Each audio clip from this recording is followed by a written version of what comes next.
I think a lot of people's assessment in the beginning was that this is going to be a slow process. This is not going to go that fast. Of course, the dollar is so dominant. But lately, the conversation has been things are really speeding up with BRICS. And I'm just wondering what your assessment of it is and how it fits into this picture.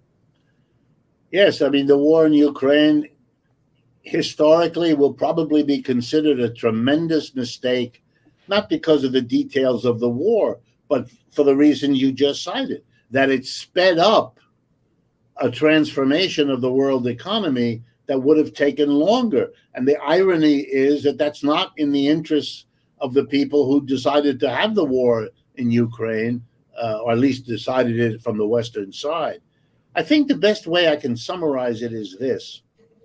The year 2020, besides being a global capitalist crash and the commencement, at least in the West, of the pandemic, was also a very important year not noticed economically.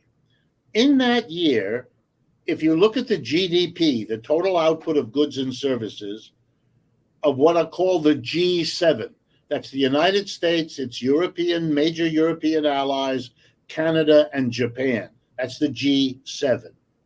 Their total output of goods and services was the same as that of the BRICS, which is China and its allies, South Africa, Brazil, India, and Russia. Now we are 3 years later, 2023.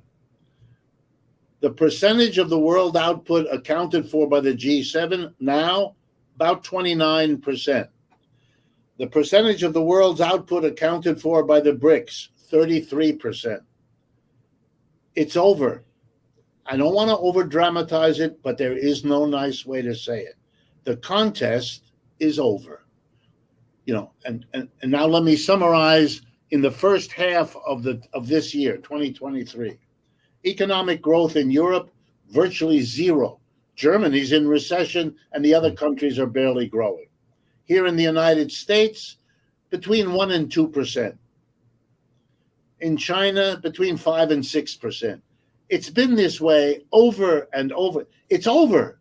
The Chinese have figured out how to manage a mixed economy of private capitalism and state enterprises, employers that are private or state officials, masses of workers managed and supervised by a powerful communist party and a state apparatus. It's not the Soviet Union where everything was state. It's not the United States or Britain where most things are private. It is really a bizarre, unique hybrid, what they like to call socialism with Chinese characteristics. Okay, they've demonstrated that they're capable of doing something that nobody else has ever done, not that fast, not that far, and not from such a level of poverty and backwardness before. And all I can say is, given what the past 30 years has shown, and given the numbers I just summarized for you, there's no end of this in sight. Nothing Mr. Trump did with trade war, tariff war makes any difference. Nothing Mr. Biden has done is making any difference in this underlying economic process. And you can't forever pretend that that's not going on and doesn't have immense consequences. And that's, I think, the dilemma that we face. I'm wondering if you think I've been noticing the U.S.'s behavior in particular of late, the last month or 2 months. There's been a lot of attempts to maybe address the BRICS bloc as maybe individual entities and try to split them from each other. For example, India, Modi was in India. There was almost like as much of a red carpet treatment as a leader will get from the United States. I would say he essentially got it. He got media coverage and it was hyped up as a huge deal. And then also South Africa now has been facing some pressure, especially given its position as part of the Rome Statute and the ICC, and Putin potentially coming to South Africa and maybe There are people in the ears of South African officials. You have to arrest Putin if he ends up in South Africa. Do you think any of this will work? Because it seems like the U.S. is and whoever it's dragging along with it in Europe is trying to use politics to arrest the BRICS development. And you said it best, I think, that there is this more emphasis on state power. It's a mix. China is maybe the best example of it, but it seems like BRICS, you said in your article about it too, is that there is this emphasis on more state control, maybe more state governance of the economy, just given what we've seen from the West over the last several decades. But anyway, I'll let you take it from there. In the global South, you need the state because economic development in a global capitalist system dominated by the private capitalists of the West means if you don't use your state, your chances of doing much. So in all third world, in all Africa and Asia, the state is a very powerful force, and they're not going to be persuaded to not do it because it's for them a very thin disguise for keeping them down. And the China example is just more proof of what you can do if you have a powerful state. But equally on the West now, they can't compete anymore. They have, to compete with China. They're becoming more and more like China. There's very little way out for them, given what we see. But that reminds us, and answers, I think, your question, that the underlying realities are much more powerful shapers of what we're going to see than these superficial efforts. So will the United States try with money, with inducements, with commerce, with politics to slow this process down? Absolutely. Will they try to split the BRICS apart? Absolutely. If you watched over the last week, the shifting of Erdogan in Turkey, very strong example. Modi in Italy, in India, of course. And there are others, and they will try. And sometimes they will succeed. But the other side is doing it too, and the other side has more resources. African countries have gone to China to build a railroad or to build a harbor because they got a better deal than they got from a Belgian company or a Japanese. It isn't a great ideological issue. It's very practical. And that practical dichotomy, in the end, very, very powerful. How long it will take, how successful American blandishments may prove to be, nobody can know that. That depends on too many variables. But I don't think it will be strong enough to overwhelm. Just like, to reverse it, you had very powerful anti-colonialist, anti-imperialist movements come out of the end of World War II. The Bandung Conference, the revolutions in places like China, the overthrow of the British Empire in India. You had with the help of the Soviet Union at the time, an enormous, but it had a problem. It didn't have the resources. It had the politics, it had the people, it had the issue, but it didn't have the massive resources. And in that conjuncture, the massive resources in the hands of the United States and Western Europe overwhelmed the political power, and they used it to destroy one after another of those.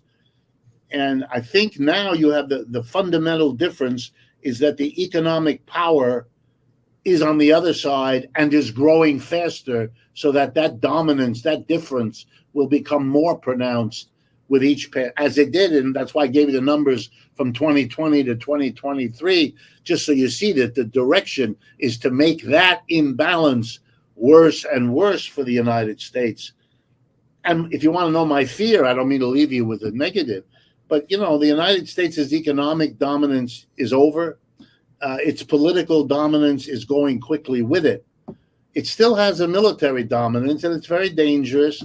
If you're trying to hold on and you only have one tool left, you're tempted to use that tool, and that, of course, then the conversation is over. So, Yes, indeed. And I want to squeeze one last thing out of you, Professor Wolff, is how do you feel like all of this is going to influence, given the direction of U.S. economics, politics, the situation that was internally? How do you feel like this development with multi. I guess we could fit it under the umbrella of multipolarity, BRICS, the rise of China, and especially Russia-China's relationship. Those developments, how do you see that influencing in the coming months and years to come, the politics inside of the declining U.S. and Western empire? Months, I wouldn't dare imagine in months. I don't much believe in prediction, but let me tell you what I see. I see a deteriorating position of U.S. capitalism and its empire, domestically and internationally.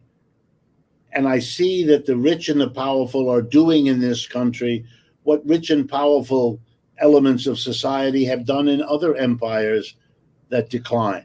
They try to hold on. They try to not go down with the system. In that process, they offload the costs of decline onto those below them in the social ladder. And so what are we seeing in America? Arguments to take away Social Security, refusal to relieve student debt, the Supreme Court, cutbacks in the roles of Medicaid going on across the country now. Jesus, what? You keep squeezing and squeezing. So here comes my sense. Trump talks a big line, but didn't do anything for the decline of the working class. And Mr. Biden isn't doing anything either. So I think what we're going to see is whichever one of them wins, or people like them, it doesn't matter, it's not them. The failure of what we might call the political center or the political right to do anything about the underlying problem. They can't control China. They can't control the world. They can't control the domestic capitalist class, which owns them. So they're not going to do anything. So the mass of the people situation will continue to deteriorate. If it isn't a crash, if it isn't a pandemic, if it isn't an inflation, if it isn't rising interest rates, there will be other mechanisms that do it just as well. And therefore, and here comes why I'm no pessimist, if the center can't help you and the right can't help you, there's only one place left to go for the population, and that is to the left. And I know that people think perhaps I'm dreaming, and perhaps I am. But that's actually where I see, because the left is willing, at least hypothetically and in general, to go after where the wealth is and where the power is. Will they mobilize around that? Will they have the strength to force it through over the resistance?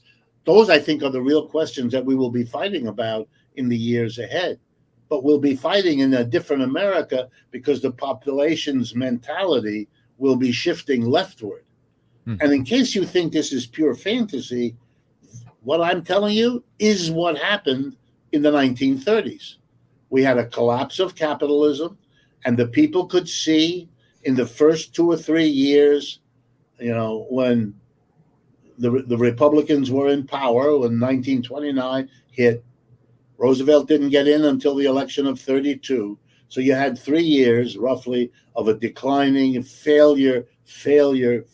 In comes a centrist Democrat, Roosevelt, and he can't do anything either. And the left comes to him because it's beginning to mobilize and says, either we're going to mobilize without you or we'll mobilize around you. Your call, Franklin. And Franklin was smart enough to say, I'll go with you. And he did. And suddenly the inequality of income in America collapsed and the inequality of wealth went with it. And we did things we'd never done before. And we mobilized millions of people around a coalition of unions, communists, and socialists. All those things that I'm imagining coming, they've already happened here under comparable declines of the system. Nobody expected a Great Depression. Nobody expected year after year of declining standard of living, of declining job opportunities. You're forcing the American people through that now, and you're demonstrating that the MAGA Republicans and the Biden Democrats are equally incapable of changing anything.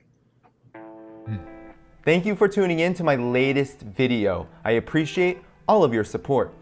This channel, however, needs your help. I am seeking to make this channel more sustainable in the long term and upgrade necessary equipment to ensure that this work continues onward and makes progress to give you all of the geopolitical analysis that you all deserve. For that reason, I'm asking you to become a member of my Patreon community at patreon.com/DannyHaiphong. You can find that link in the video description or in the pinned comment below. For whatever amount you choose to give, just know you are supporting independent media that you can't find anywhere else. Thank you so much, and I look forward to the next video.